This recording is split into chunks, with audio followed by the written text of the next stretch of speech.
कन्हैया बोले अच्छा 16,108। सुदामा बोले भैया रे हम तो एक के मारे मारे मारे मारे द्वारिका लो आए गए। कह रहे कन्हैया हाँ जे सब भोजन करके पत्ती के बरतऊ रहती है का इतनी भोजन व्यवस्था है जात के ना है कपड़न की सारी व्यवस्था। कन्हैया बोले भैया सब तुम्हारा आशीर्वाद है, हाँ सब बढ़िया आशीर्वाद है, खूब चकाचक चल रही।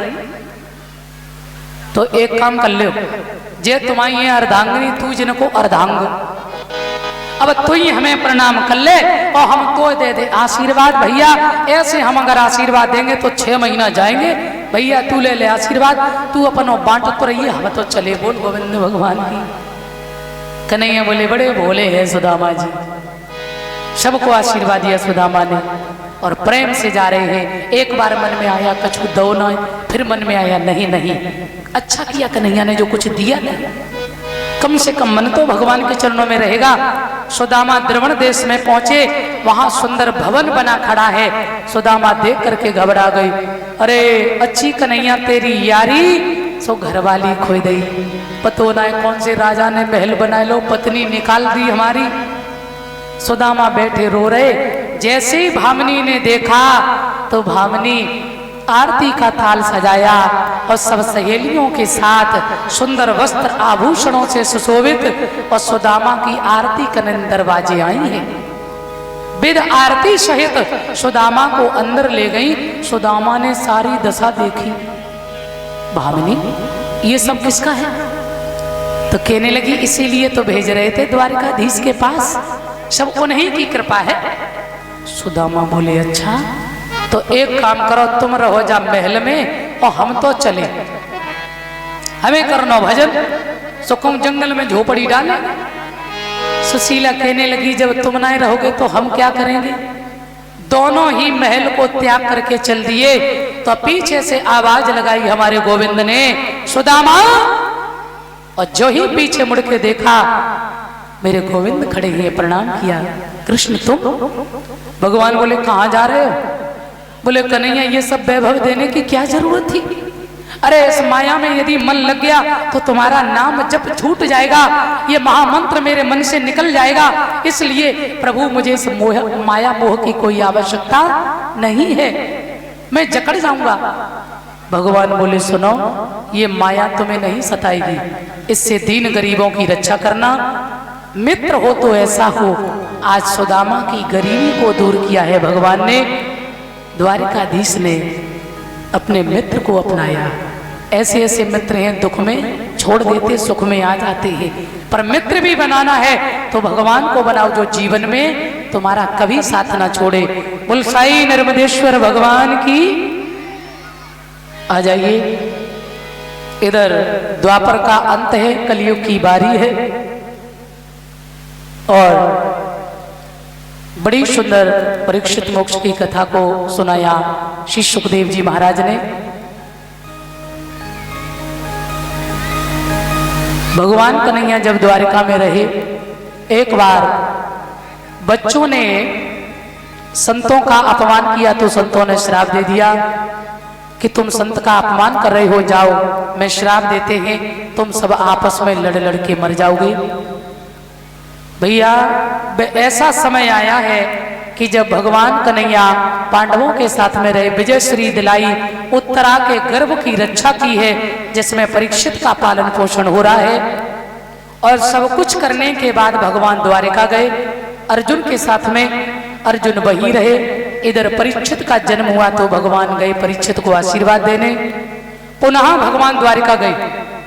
अर्जुन के सामने ही ऐसी विकृति हुई जो संतों का श्राप था, तो भगवान के जो पुत्र थे उनमें आपस में ही बुद्धि बदल गई, बुद्धिहीन हुई, विकृति हुई, आपस में युद्ध होने लगा, आपस में लड़ने लगे। भगवान कृष्ण की आंखों के सामने सभी अहीरों का विध्वंस हुआ। बलराम ने बचाने का प्रयास किया। बलराम जब नहीं बचा पाए तो समुद्र में जाकर के समा गए। और भगवान कन्हैया ने देखा कि 2-4 बचे हैं, सो कहा भैया जाओ इनसे कह दो द्वारिका से बाहर आ जाएं, क्योंकि हमारे जाते ही द्वारिका समुद्र में डूब जाएगी। 2-4 लोग थे और निकल के बाहर आए और द्वारिकाधीश ने अर्जुन से कहा, तुम हमारी भार्यों को लेकर के जाओ वृंदावन श्री राधा रानी की शरण में, क्योंकि वहां ये रहेंगी तो इनका कल्याण होगा। अर्जुन लेकर के जा रहे हैं तो गोप बनकर के भगवान श्याम आए और अपनी पत्नियों का हरण किया। बे अर्जुन बेईमान गोपिका भीलन लूटी। अर्जुन को ये बताने के लिए कि मेरे बिना तेरा गांडी भी किसी काम का नहीं है, और एक बहेलिया को अपना मौत का कारण बनाकर भगवान श्याम गौलोक धाम गए, स्वधाम पधारे। बोलिए द्वारिकाधीश भगवान की। इधर अर्जुन ने आकर के पांडवों को बताया तो जिन पांडवों ने भगवान के बिना जीना नहीं सीखा है वो पांडव परेशान हो गए। कुंती ने तो 2 मिनट में अपने प्राण त्याग दिए। जैसे ही उसने सुना कि मेरे कन्हैया मुझे छोड़ के चले गए तो कुंती ने प्राणों को त्याग दिया। पांडवों ने परीक्षित को राज दिया। सभी पांडवा जाते हैं जहां जिसका समय आया, अपने शरीर को नष्ट किया। सशरीर केवल धर्मराज जी स्वर्ग में गए। सुखदेव जी कहते हैं, राजन सावधान। परीक्षित जी एक दिन मुकुट उठाया, पांडवों को जो कोषाध्यक्ष था उस कोष में जो भीम थे ना, जरासंध से एक मुकुट जीत करके लाए थे, उस मुकुट को उठाया और अपने सर पर धारण किया। जंगल में जाते हैं, वहां दृश्य देखा, एक गाय है, एक बैल है, उसको एक काला पुरुष मार रहा है जिसका नाम है कलयुग। गाय है पृथ्वी और बैल जो है वो धर्म है, क्योंकि जब इस पृथ्वी पर अधर्म होता है तो पृथ्वी अपने रक्षा के लिए भागती है। जैसे ही परीक्षित को देखा मेरी रक्षा करो, तो परीक्षित कलयुग को मारने चले हैं। कलयुग बोला, प्रभु क्षमा करो, सतयुग त्रेता द्वापर सबके लिए जगह थी, हमें आते ही मारने लगे। तो परीक्षित ने कलयुग को जगह दी है, जाओ सो तुम जहां शराब पी जाती हो वहां रहो, मदरा पान किया जाता हो वहां रहो, जुआ खेला जाता हो वहां रहो। बोले एक तो अच्छी जगह दे दो, तो कहा जाओ सोने में निवास करो। परीक्षित लगाए थे मुकुट, लगाई छलांग कलयुग ने और बैठ गए। सुखदेव जी कहते हैं जैसे ही परीक्षित आगे बढ़े तो एक संत लोमस ऋषि बैठे हुए थे, उनको देख करके परीक्षित की बुद्धि बदल गई। कलयुग ने बुद्धि बिगाड़ दी, मरा हुआ सर्प उठाया, ऋषि के गले में डाल करके चले गए। उनके बेटा श्रृंगी ऋषि को जब पता चला तो रोने लगे, राजा भी अधर्मी हो गए, पिता के गले में मरा सर्प डाला है। तो ध्यान रखना, श्राप दे दिया कि जिस राजा ने, परीक्षित ने मेरे पिता के गले में मरा सर्प डाला है, यही तक्षक